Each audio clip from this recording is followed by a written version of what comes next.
He dropped out of school at just 15 and had to make a living doing hard labor to support his family. Because of poverty, he was looked down on everywhere he went. But no one could have imagined that this boy would one day become a billionaire whose name echoed across America. One day, a spoiled rich kid pulled up in a fancy car with a girl by his side. He honked impatiently, urging him to move, and both of them laughed loudly, mocking him without the slightest respect. They were about the same age. Why could that boy drive a luxury car and live in a mansion, while he had to deliver ice just to support his family? Frustration was written all over his face. Then his eyes caught a newspaper lying on the ground. It told the story of Andrew Carnegie, a self-made billionaire. Like him, Carnegie never went to school and started working at an early age. Yet through hard work, he rose to the top and built a fortune. The story lit a fire inside the boy. He swore to himself that one day he would become a tycoon, and those who looked down on him would have to bow their heads. His name was Red. After a long day of labor, he went home only to find leftover porridge waiting on the table. Dissatisfied, he complained to his father about eating the same thing every day. Without a word, his father simply swapped bowls with him and said the flavor had been changed. From the sickbed came the sound of his mother's cough. Her condition had worsened again. Red demanded to know why his father didn't buy medicine, but all he got was the same helpless reply. There was nothing he could do. Angry, Red slammed the newspaper down in front of him and declared that one day he would be a billionaire. He would buy the whole hospital and hire the best doctors to cure his mother. But his childish vow brought no encouragement. His father only said, "You ain't ever gonna be rich. Only thing you're ever gonna be able to count on is coming up on the short end. That's what was handed me by my daddy, and I'm sorry, but that's all you're ever gonna get from me." Looking at his younger brothers and sisters, Red said nothing more. In his heart, he gave up on his father and on this home. That night, he decided to run away. He believed the world outside was full of opportunities to make money. After quietly looking at his siblings sleeping soundly, he walked over to his mother's bedside. She supported his decision. She felt she had been holding him back, and her eyes were full of guilt and love. Red said goodbye, then reluctantly left the home where he had lived for years. At dawn, he appeared at the train station. With no money for a ticket, he planned to sneak on board. Just as he was about to climb onto the train, a pair of strong hands pulled him back. It was a man who also sneaked rides. He warned Red to wait until the train started moving, or he would be caught. When the train finally rolled forward, the man led Red in a sprint. With his help, Red leapt onto the train just in time. That courage and determination would follow him for the rest of his life. The train carried him all the way to Texas, a land that would mark the start of a new chapter in his life. There, he noticed a group of men heading to work and quickly followed them to a farm. The owner was hiring 6 workers to build a fence. 5 had already been chosen, and only 1 spot remained. Red desperately tried to prove himself. Mister, hey, I'm your man. I can carry 50 pounds of ice up 3 stories.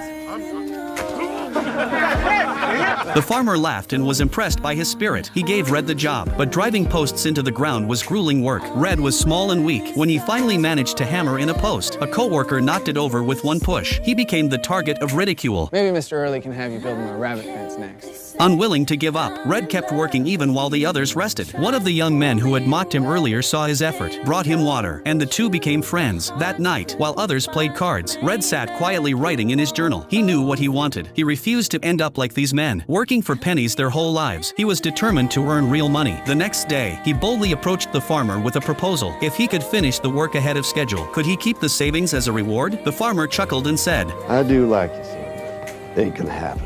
We'll see.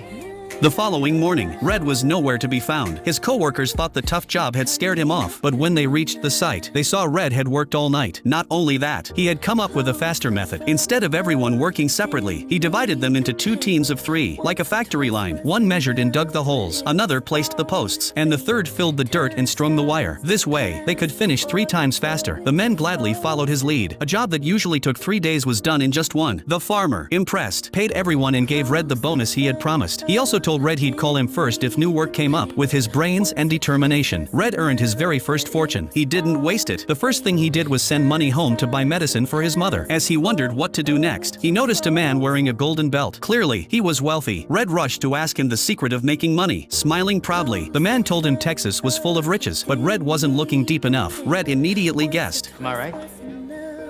Oil. The man smiled, said nothing, and walked away, but that was all Red needed. On his way home, he couldn't stop thinking about how to get into the oil business. Then a beautiful girl appeared, pulling him out of his thoughts. Her name was Hannah, and from the moment their eyes met, they were drawn to each other. She invited him to a school dance. Too nervous to speak, he simply nodded. At the dance, dressed in new clothes, Red finally found the courage to talk. His first words stunned her. I think I want to marry you. It was love at first sight. Soon after, Hannah introduced him to her parents, and they even offered Red a place to stay. Their sweet romance had begun. Years passed. Red invested all his savings into drilling for oil, but every attempt brought up only dirt. The workers lost faith and quit. Even Red himself began to doubt. By then, he had married Hannah and bought a farm where they lived with their children, but his business failures weighed heavily on him. One day, after turning down his son's invitation to play, he sat exhausted on the couch. Hannah reminded him that family should come first, not endless oil wells or unpaid bank loans. Her words made him realize how much he owed them. Feeling guilty, he finally went outside to play ball with his son. It was then his son said something that shook him awake. Can you teach me how to throw a curve? I don't know how to throw a curve. Well, someone's got to know. What you call them? An expert. Red realized he needed an expert. He hired a specialist who quickly pinpointed the right spot. In exchange, Red promised him 3% of the profits if oil was found. This time, the gamble paid off. Oil gushed out of the ground, covered in black crude. Red ran home, and Hannah embraced him with tears of joy. At last, years of struggle had paid off. The poor boy had become a millionaire overnight. That oil field held 50 million barrels. At $2 a barrel, his wealth shot into the hundreds of millions. Just as he was celebrating, the man who had sold him the land sued him, demanding a share. Red knew he needed a lawyer, so he went straight to a phone booth and called the top graduate of Harvard Law. The trial began, and Red walked in confidently. Alone, the farmer sneered, thinking Red had no one to defend him. But then the lawyer arrived and whispered a shocking secret in Red's ear, a secret that could change his life forever. Want to know what happened next? Follow me. I'll bring you the rest of the story soon.